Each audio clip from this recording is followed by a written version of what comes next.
ఇవాళ మీ అందరినీ కూడా చూస్తూ ఉంటే నిజంగా చాలా గర్వంగా కూడా ఉంది. ఎందుకనంటే రాజకీయాలలో ఎప్పుడు కూడా విలువలు ఉండాలి, విశ్వసనీయత ఉండాలి అని చాలా గట్టిగా నమ్మిన వ్యక్తిని నేను అలాగే ఉంటాను, పార్టీ కూడా అలాగే ఉండాలని చెప్పి మొట్టమొదటి రోజు నుంచి కూడా ఆశించాను. కానీ ఈసారి మాత్రం మిమ్మల్ని చూసినప్పుడు మీ అందరూ చూపించిన తెగువకు, మీ అందరూ చూపించిన స్ఫూర్తికి నిజంగా మిమ్మల్ని అందరికీ కూడా హ్యాట్స్ ఆఫ్ చెప్పాలి. ఎందుకంటే మొన్న జరిగిన 57 చోట్ల ఉప ఎన్నికలు జరిగాయి. అంటే దాదాపుగా జెడ్పీటీసీ స్థానాలకు, ఎంపీపీ స్థానాలకు, వైస్ ఎంపీపీ స్థానాలకు, కోఆప్షన్ సభ్యుల ఎంపికకు, ఉప సర్పంచులకు సంబంధించిన స్థానాలకు సైతం దాదాపుగా 57 చోట్ల జరిగితే ఒక 7 చోట్ల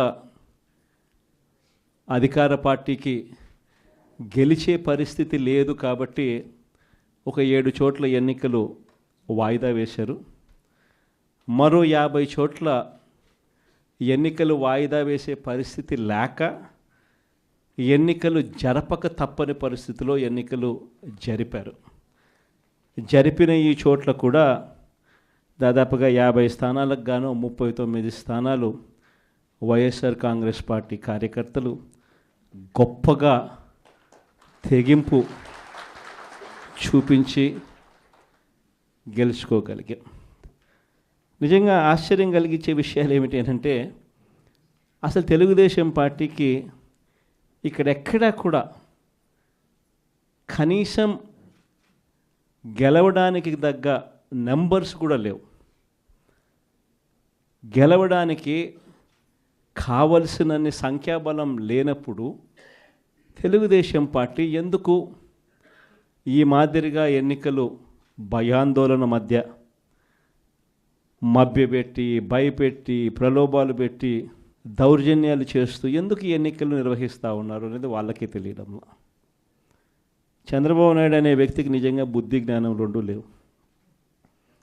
ఇన్ని సంవత్సరాలు ముఖ్యమంత్రిగా పరిపాలన చేశాడని చెప్పుకుంటాడు, కానీ నిజంగా ప్రజాస్వామ్యంలో ఉన్నప్పుడు, మనకు బలం లేనప్పుడు హూందాగా అది వదిలేయాలి. అది ప్రజాస్వామ్యంలో ఎవరైనా కూడా చేయాల్సిన పని. అలా చెయ్యకుండా నేను ముఖ్యమంత్రిని, నా పార్టీ అధికారంలో ఉంది, అధికారంలో ఉండేది నేను కాబట్టి నాకు బలం ఉన్నా బలం లేకపోయినా తేడా పడదు, ప్రతి పదవి నాకే కావాలి, ఎవరినైనా కూడా నేను భయపెడతాను, ఎవరినైనా కూడా నేను కొడతాను, ఎవరినైనా కూడా నేను చంపుతాను, ఎవరినైనా కూడా నేను ప్రలోభ పెడతాను అని చెప్పి నిజంగా అహంకారంతో వ్యవహరిస్తూ ఉన్న తీరును ఈరోజు రాష్ట్రంలో మనం చూస్తూ ఉన్నాం. ఇది ధర్మమేనా, న్యాయమేనా అన్నది నిజంగా ప్రతి ఒక్కరూ కూడా రాష్ట్రంలో ఆలోచన చేయాలి. ఇలాంటి పరిస్థితుల్లో ఒకవైపున చంద్రబాబు నాయుడు గారి పాలనలో దాదాపుగా సంవత్సరం అవుతూ ఉంది. మే 13వ తారీఖున ఎన్నికలు జరిగాయి. ఈ మే 13వ తారీఖు వచ్చేస్తే సంవత్సరం అయిపోయినట్టు. అంటే దాదాపుగా 11 నెలలు చంద్రబాబు నాయుడు గారి పాలన అయ్యింది. ఈ 11 నెలల కాలంలో ఎక్కడైనా కూడా నాయకుడు అనేవాడు ఎలా ఉండాలి? తాను చేసిన మంచి పనిని చూపించి, నేను ఈ మంచి చేశాను కాబట్టి ప్రజల దగ్గరికి వచ్చి ధైర్యంగా చిరునవ్వుతో ప్రజల మన్ననలు పొందుతూ వాళ్ళ ఆశీర్వాదాలు తీసుకునే కార్యక్రమం ఎక్కడైనా జరగాలి.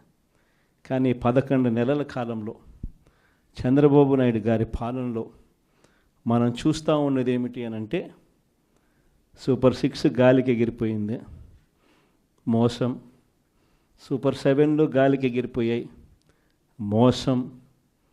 143 హామీలు ఎన్నికలప్పుడు ఒక మేనిఫెస్టో అని చెప్పి ఈ కూటమి ప్రభుత్వం దాన్ని చూపించి ప్రజలకంతా కూడా మభ్యపెట్టి ప్రతి ఇంటికి ప్యాంఫ్లెట్లు పంచి ప్రతి ఇంటికి వచ్చి వాళ్ళ కార్యకర్తలు ఇదిగో మా మేనిఫెస్టో, ఇదిగో మా చంద్రబాబు నాయుడు బాండ్ పెట్టినాడు, బాండ్ పంపించినాడు మీకు అని ఈ రకంగా ప్రతి ఒక్కరిని కూడా ప్రలోభపెట్టి 143 హామీలనిచ్చి ఎన్నికలు గెలిచారు.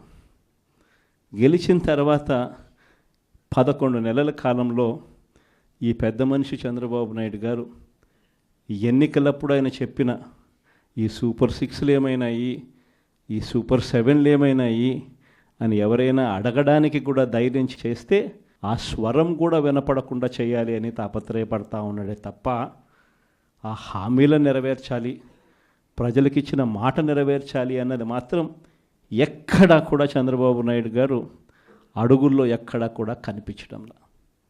ప్రతి అడుగు ఒక మోసమే, ప్రతి అడుగులోనూ మోసము. ఆయన పాలనలో మనం చూసేదంతా అబద్ధాలే కనిపిస్తూ ఉన్నాయి. ఈరోజు ఈ పెద్ద మనిషి చంద్రబాబు నాయుడు గారి హయాంలో ఒకవైపున సూపర్ 6లు సూపర్ 7లు గాలికి ఎగిరిపోయాయి, మోసంగా తెలిపోయింది. చివరకు 6 నెలల కిందటి వరకు ఆయన ప్రభుత్వం రాకముందు వరకు, అంటే 11 నెలల కిందట, 11 నెలల కిందటి వరకు, అంటే ఆయన ప్రభుత్వం రాని వరకు వైఎస్ఆర్సీపీ ప్రభుత్వ హయాంలో మీ జగన్ పాలనలో ప్రతి ఒక్కరికి కూడా ప్రతి నెల ఏదో ఒక బటన్ నొక్కేది, ఏదో ఒక రకంగా ప్రతి ఒక్కరికి ఇంట్లో మంచి జరిగే పరిస్థితి నుంచి 4 ఏళ్ళు నోట్లేకపోయే పరిస్థితి నుంచి చంద్రబాబు నాయుడు వచ్చాడు. 4 ఏళ్ళు లోపలికి పోవడం కదా దేవుడు ఎరుగు, ఉన్న ప్లేటును తీసేశాడు. మరోవైపున సూపర్ 6లు సూపర్ 7లు ఒక మోసంగా ఇవాళ ప్రజలకు అందరికీ కూడా కనపడతా ఉన్నాయి. ఇలాంటి పరిస్థితుల్లో ప్రజల్లోకి పోలేడు, కార్యకర్తలను పంపించలేడు, పంపించి ప్రజలకు ఫలాన్ని మంచి చేశాము అని చెప్పే పరిస్థితి లేదు. స్కూళ్ళు నాశనం అయిపోయాయి, ఇంగ్లీష్ మీడియం గాలికి ఎగిరిపోయింది, నాడు నేడు పనులు ఆగిపోయాయి. 3వ తరగతి నుంచి టోఫుల్ అనే ఒక పీరియడ్ పెట్టి మన పిల్లల్ని గొప్పగా చదివించాలి అని చెప్పి ఆరాటపడే ఆలోచనలన్నీ గాలికి ఎగిరిపోయాయి. టోఫుల్ క్లాసులు తీసేశారు, సబ్జెక్ట్ టీచర్ కాన్సెప్ట్ను 3వ తరగతి నుంచి పెట్టిన పరిస్థితులను గాలికి ఎగిరిపోయాయి. 8వ తరగతి పిల్లలకు ప్రతి సంవత్సరం ట్యాబులు వచ్చేటివి, గాలికి ఎగిరిపోయాయి. మరోవైపు వైద్యం చూస్తామనంటే ఆరోగ్యశ్రీ బిల్లుల పరిస్థితి చూస్తే నెట్వర్క్ హాస్పిటల్స్కు ఈ 11 నెలల కాలంలో మామూలుగా ఆరోగ్యశ్రీకి నెలకు 300 కోట్లు ఖర్చు అవుతుంది. 11 నెలలకు ఈ పెద్ద మనిషి ఈ నెట్వర్క్ హాస్పిటల్స్కి పెట్టిన బకాయిలు ఎంతో తెలుసా? 3,500 కోట్లు. 3,500 కోట్లు నెట్వర్క్ హాస్పిటల్స్కు బకాయిలు పెట్టినాడు. అంటే ఆ 300 కోట్లు నెల నెల ఇవ్వాల్సింది 11 నెలల్లో ₹1 ఇలా. చివరికి నెట్వర్క్ హాస్పిటల్ ఆరోగ్యశ్రీ పేషెంట్లకు వైద్యం చేయడానికి సుముఖంగా లేని పరిస్థితి ఈరోజు రాష్ట్రంలో కనిపిస్తూ ఉంది. 104, 108 అంబులెన్సుల గురించి నేను చెప్పాల్సిన పనుల, గవర్నమెంట్ హాస్పిటల్ గురించి అంతకన్నా చెప్పాల్సిన పనుల, ఇక వ్యవసాయం గురించి మీ అందరికీ తెలిసింది. ఒక్క పంటకు గిట్టుబాటు ధర లేదు. రైతు అనేవాడు దళారీలకు ఈరోజు పూర్తిగా అమ్ముడుపోయిన పరిస్థితిలో ఈరోజు రైతన్న వ్యవసాయం చేయాల్సిన పరిస్థితి. పెట్టుబడి సహాయం కింద అప్పుడేమన్నాడు, జగన్ 13,500 ఇస్తా ఉన్నాడు, అది కూడా పిఎం కిసాన్తో కలిపి మేము వచ్చినామనంటే పిఎం కిసాన్ కాక 20,000 ఇస్తామని చెప్పి నమ్మబలికినాడు. ఈయన వచ్చాడు, కనీసం ఆ జగన్ అన్న ఉన్నప్పుడు ఆ 13,500 అన్న వచ్చేది. ఇప్పుడు అది బాయ, ఆ ఇస్తానన్న ఈ 20,000 ఇది బాయ. మరోవైపున రైతులకు ఆర్బీకేలన్నీ నిర్వీర్యం, ఉచిత పంటల బీమా పూర్తిగా ఎత్తేసాడు. సీజన్ ముగిసేలోగానే ఇన్పుట్ సబ్సిడీ వచ్చేదాన్ని కూడా ఊడబెరికేశాడు. వెరసి చూస్తే రైతులకు పెట్టుబడికి డబ్బులు లేకపోగా కనీసం రైతు పండించిన పంటకు గిట్టుబాటు ధరలు కూడా లేని పరిస్థితిలో ఈరోజు రాష్ట్రం ప్రయాణం చేస్తూ ఉంది.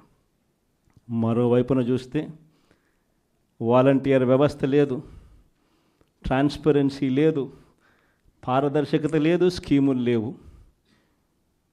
ఉన్నదల్లా ఏమిటి అనంటే రెడ్ బుక్ రాజ్యాంగం నడుస్తూ ఉంది, విచ్చలవిడిగా కరప్షన్ జరుగుతూ ఉంది. మామూలు స్థాయిలో కాదు, విచ్చలవిడిగా కరప్షన్ జరుగుతూ ఉంది.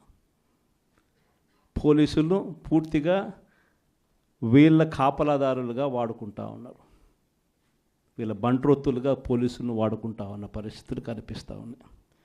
ఇలాంటి పరిస్థితుల మధ్య జరుగుతూ ఉన్నాయి. రాష్ట్రంలో ఈ ఉప ఎన్నికలు జరిగాయి. నిజంగా కొన్ని ఉదాహరణలు చెప్తా. ఎంత దారుణమైన పరిస్థితిలో ఈ రాష్ట్రంలో ప్రజాస్వామ్యాన్ని వీళ్ళు నడిపిస్తూ ఉన్నారు అని అంటే, తిరుపతిలో మీ అందరికీ గుర్తుండే ఉంటుంది. 48 స్థానాలు మనం గెలిస్తే వాళ్ళు గెలిచింది 1 స్థానం.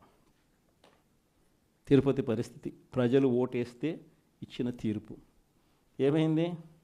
అక్కడ తిరుపతిలో మొన్న ఈ మధ్యకాలంలోనే ఎన్నిక జరిగింది, డిప్యూటీ మేయర్ ఎలక్షన్లకు. ఏకంగా మన కార్పొరేటర్లు ప్రయాణం చేస్తూ ఉన్న బస్సును ఏకంగా పోలీసు వాళ్ళే అడ్డుకొని, పోలీసు వాళ్ళే దాన్ని బస్సును ఆపి, ఆ బస్సులో ఉన్న ఎమ్మెల్సీని, ఆ కార్పొరేటర్లను పోలీసుల ఆధ్వర్యంలోనే కిడ్నాప్. బస్సు నిజంగా సిగ్గుండాలి ఈ మాదిరిగా చేయడానికి. విశాఖపట్నంలో జరుగుతూ ఉంది. విశాఖపట్నంలో ఉన్న 98 స్థానాలకు 58 స్థానాల్లో 56 స్థానాల్లో వైసీపీ గెలుస్తుంది. ప్రజాస్వామ్యంగా మేయర్, వైసీపీ మేయర్. అలాంటి ప్రజాస్వామ్యబద్ధంగా గెలిచిన మేయర్ మీద అవిశ్వాస తీర్మానం. మన కార్పొరేటర్లందరినీ మనం క్యాంపులోకి తీసుకొని పోయి మనోళ్ళు పాపం జాగ్రత్తగా పెట్టుకునే ప్రయత్నం మనోళ్ళు చేశారు. క్యాంపులు లేకపోతే ఇళ్లకు పోలీసులు వస్తున్నారు. వచ్చి భార్యలతో మీ మొగుళ్ళు ఏడుండారో మీరు చెప్పకపోతే మిమ్మల్ని స్టేషన్లోకి తీసుకొని పోతామని చెప్పి పోలీసులు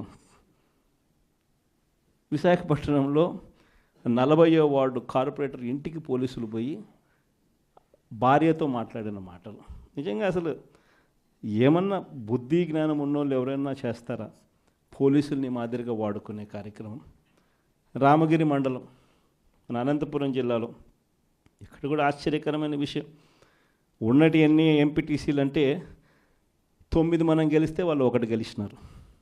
అనంతపురం జిల్లాలో రామగిరి అనే మండలంలో ఈ కాన్స్టిట్యున్సీలో 10 ఉంటే వాళ్ళు 1, 9 మనకు.